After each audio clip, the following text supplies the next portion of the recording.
आज से 15 दिन पहले कानूनी टीम के बिल्कुल इल्म में नहीं, पाकिस्तान के इल्म में नहीं, किसी के इल्म में नहीं, आज से 15 दिन पहले से गिरफ्तार किया जा चुका है। और ये खान साहब को खुद भी नहीं पता कि वो गिरफ्तार थे इस केस में। 15 अगस्त से लेकर आज 30 अगस्त हो गई, सिर्फ 2 मरतबा FIA की टीम आई और बड़ी मुख्तसर सी उनके साथ मुलाकात करके चली गई। आज का दूसरा अहम इंकशाफ जो कि बड़ा शॉकिंग है कि 16 तारीख को फेडरल इन्वेस्टिगेटिंग एजेंसी ने खान साहब की गैर मौजूदगी में उनकी फिजिकल कस्टडी और फिजिकल रिमांड तफ्तीश की गर्ज से मांगा, जिसे नामंजूर कर दिया गया 15 तारीख को। सो आज से 15 दिन पहले खान साहब जेल में जुडिशल हो चुके हैं और इसका किसी को इल्म नहीं। ये बहुत अफसोसनाक और कंसर्निंग बात है कि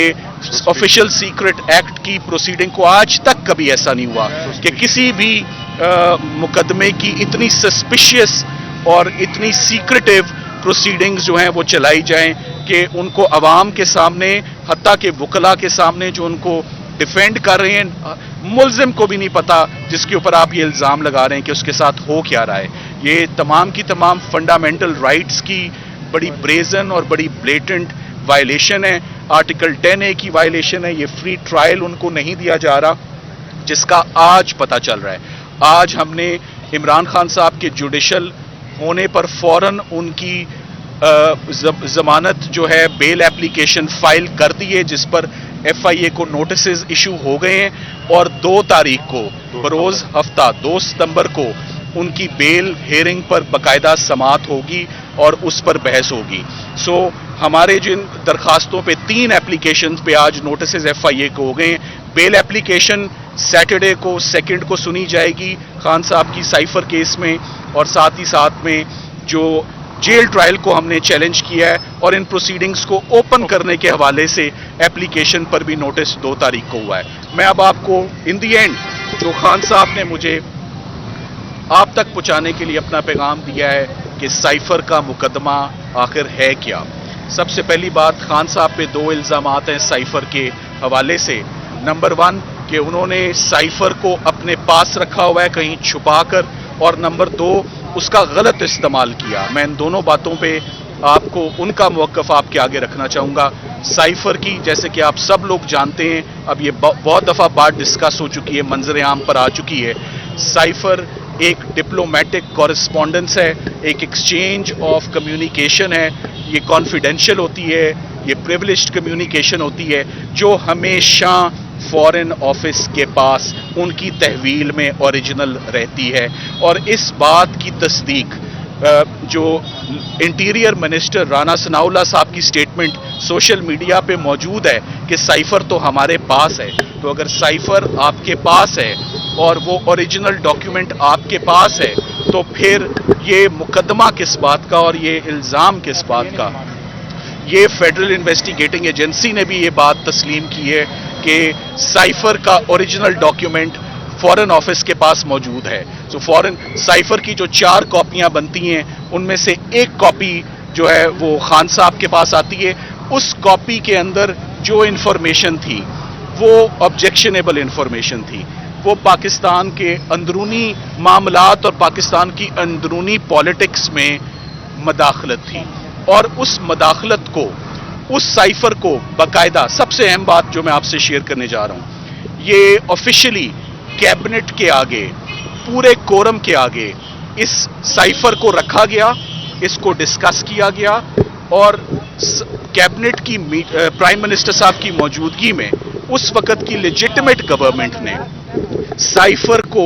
डीक्लासिफाई कर दिया और उसके minutes of the meeting cabinet division के पास मौजूद हैं। सो जिस दिन साइफर डीक्लासिफाई हो गया उस दिन ऑफिशियल सीक्रेट ना रहा, और जब वो ऑफिशियल सीक्रेट ना रहा तो आज हम लोग लीगल टीम यहाँ क्या कर रहे हैं, ये मुकदमा किस बात का है, FIA यहाँ पर क्यों है और समाअत क्यों है और गिरफ्तारी क्यों है, ये बहुत अफसोसनाक बात है। सो साइफर के लिए ये 2 जुमले ही बहुत हैं कि इसको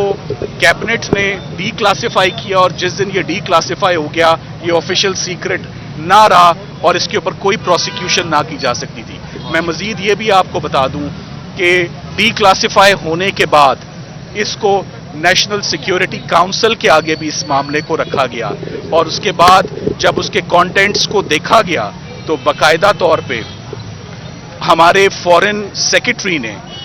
ڈی مارچ کیا،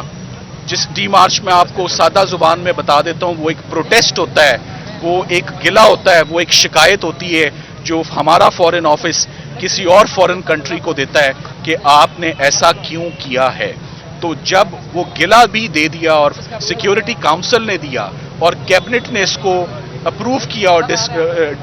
وہ ڈی کلاسیفائی کیا، تو اس کے بعد یہ ساری کی ساری پروسیکیوشن جو ہے وہ پوری کی پوری نیچے کلیپس کرتی ہے اور بغیر کسی جواز کے یہ کارروائی ہو رہی ہے۔ یہ مقدمہ کواشنگ آف ایف آئی آر کا مقدمہ ہے، اور اس کے اوپر ہم اب اپنی بہت جلد اپنی قانونی ریمیڈیز جو ہیں وہ اویل کریں گے۔ میں امید کرتا ہوں کہ خان صاحب اس مقدمے میں ضمانت پر بہت جلد رہا ہو کے باہر آئیں گے، کیونکہ اس مقدمے میں کوئی بھی الزام، کوئی بھی جرم ان کی حد تک اس کا اطلاق نہیں ہوتا۔ میں اس بات پر بھی حیران ہوں